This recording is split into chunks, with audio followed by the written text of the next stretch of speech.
हम क्या देख रहे हैं कि लाश पड़ी है बाप के सामने और बच्चा कहता है कि मेरी तबीयत ठीक नहीं है, मैं नहीं उठाऊंगा। पूरे परिवार ने ना कर दी।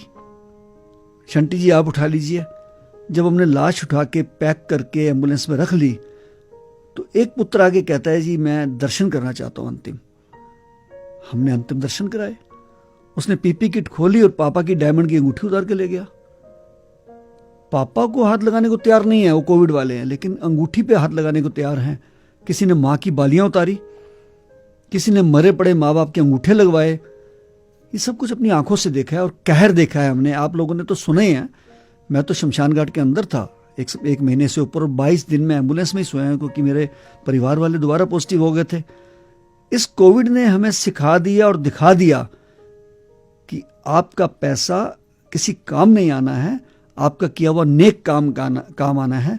आपको जिंदा रहने के लिए सिर्फ परिवार को नहीं पालना, आपने समाज को भी देखना है। और ये निश्चित है कि समाज ने काम किया जहां प्रशासन फेल हो गए। मैं घर पे कभी पानी की बाल्टी नहीं उठाता जी, और मैं शमशान घाट में 80-80 किलो लकड़ी उठा के और दिन में 100 बार रख रहा हूं। और ईश्वर ने इतनी शक्ति दी कि जिस शमशान घाट में 3 डेड बॉडी आती थी वहां 150 की एवरेज हो गई। 150, 40 तो हम घर से लाते थे, 30-40 घर से लोगों के घर में। कोई अमेरिका से फोन आ रहा है, ये हमारे भाई की बॉडी 3 दिन से पड़ी है, कोई पिताजी की बॉडी पड़ी है। कहीं फोन कर रहे हैं, क्योंकि कहीं भी आप देखिए, चाहे यूपी है चाहे दिल्ली है, कहीं भी आप फोन करिए, पेशेंट के लिए एम्बुलेंस है, झगड़ा होने पे पुलिस है, आग लगने पे फायर ब्रिगेड है। लाश के लिए कोई नंबर ही नहीं है। वो घूम फिर के नंबर किसका देते थे? जितेंद्र सिंह शंटी का या शहीद भगत सिंह सेवादल का। हम किसी को मना नहीं करते थे। मैंने अपने हाथों से 4,500 डेड बॉडी क्रिमेट की है। 4 रिचुअल जो हिंदुस्तान के हमारे रीति के थे वो सब खत्म हो गए। कंधा देना, मुखाग्नि देना, अस्थियां चुनना और उसके बाद क्रिया करना सब भूल गए जी। शमशान तक आते थे, लाश को बाहर रख के चले जाते थे। आज अगर मुझे राष्ट्रपति जी ने पद्मश्री का अवार्ड दिया है, यह अवार्ड कम है, जिम्मेदारी ज्यादा है। क्योंकि वो अवार्ड शंटी को नहीं मिला, वो अवार्ड मेरे ड्राइवर्स को मिला जो शहीद भगत सिंह सेवादल के लिए मेहनत करते हैं। वो शमशान घाट पे काम करने वाले कर्मी, मेरी फैमिली, मेरी मिसेज, मेरे बच्चे, जिन्होंने मुझे अपार सहयोग दिया। और ईश्वरीय शक्ति के साथ साथ उन लोगों की शक्ति जिन्होंने मुझे दिन रात प्रदान की। कोई मुझे लंदन से फ़ोन कर रहा था, कोई अमेरिका से, कोई दिल्ली से, यहाँ तक कि मुझे सऊदी अरब से महिलाएं फ़ोन कर रही हैं कि शंटी जी आपके लिए हमने आज मस्जिद में दुआ करी है। कोई कह रहा हमने मंदिर में दुआ करी है, कोई कह रहा गुरुद्वारे में अरदास करी है। तो ये वो शक्तियाँ बहुत काम आई। इवन दिन मैं शमशान घाट में काम कर रहा था, मुझे उपराष्ट्रपति जी का फ़ोन आया, वेंकैया नायडू जी का, कि शंटी जी हम आपको टीवी पे देख रहे हैं, सारा देश आपके साथ खड़ा है, आप डट के सेवा करिए। उससे हमारे अंदर और शक्ति आ गई। अक्षय कुमार जी ने मुझे फ़ोन किया, शंटी जी मैं ਤੁਹਾਡੀ की सेवा कर सकना वा, और उन्होंने 2 हमें एडवांस एम्बुलेंस भेज दी। टेक महिंद्रा के मालिक आनंद महिंद्रा जी का फ़ोन आया, एक एम्बुलेंस उन्होंने भेज दी। ये चीज़ें ईश्वरीय शक्ति से हुई हैं। ये जो हुआ है शंटी ने नहीं किया है। और मैंने तो जो कहर देखा है आपने सुना भी नहीं होगा, मतलब क्योंकि कई चीज़ें सेंसर्ड होती हैं। दुनिया का ज़िंदगी में मैंने अपने लाइफ में अगर कोई सबसे बड़ा कहर देखा है कि इस पैंडमिक में देखा है।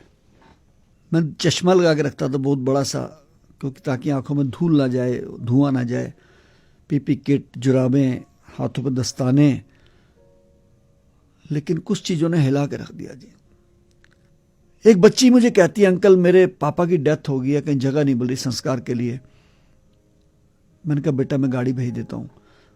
और थोड़ी देर बाद वो बच्ची आके मेरे सामने बैठ जाती है, पीपी किट पहनी हुई है, मैंने पहचाना नहीं। मैं कह रही अंकल मैंने फ़ोन किया था। मैं कहा बेटा बताओ, आप एम्बुलेंस ले जाओ हमारी।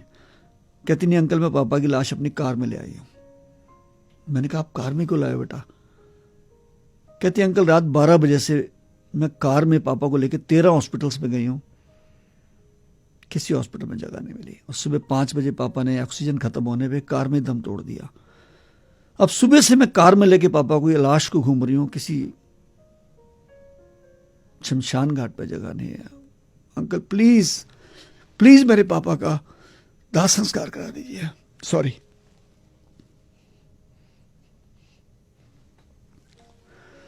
वो चीजें जिंदगी में भूल नहीं सकते जी।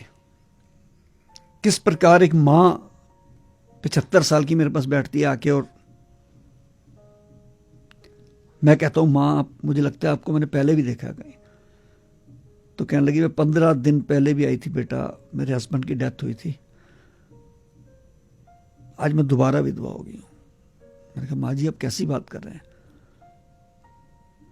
कहने लगी बेटा मेरे 15 दिन पहले पति की डेथ हुई थी, 31 साल का जवान बेटा था। मैंने कहा ये मेरा पति भी और बेटा भी मुझे पालेगा। आज वो भी चला गया। मैं समझता हूं कि हमें बहुत बड़ी नसीहत लेनी चाहिए इस चीज से। मैंने तो अपने जीवन में प्रण कर लिया जी कि अपना पूरा जीवन में सेवा में लगाऊंगा। जान चली जाए, जाती चली जाए, सबकी गई है, हमारी भी जा सकती है। सब घरों में बैठे तो मरे हैं, लेकिन काम नहीं छोड़ूंगा, सेवा नहीं छोड़ूंगा। आज मेरे पास 30 डेड बॉडी वाली गाड़ियां और एम्बुलेंसेस है। 24 घंटे मैं अपने सेवा में लगाता हूं। रात को भी फ़ोन उठाता हूं, किसी का भी कोई काम हो मेरे पीछे नहीं हटता। लावारिस बॉडियां 4-5 रोज मिलती हैं पुलिस को, मुझे फ़ोन आता है, मैं उठाता हूं।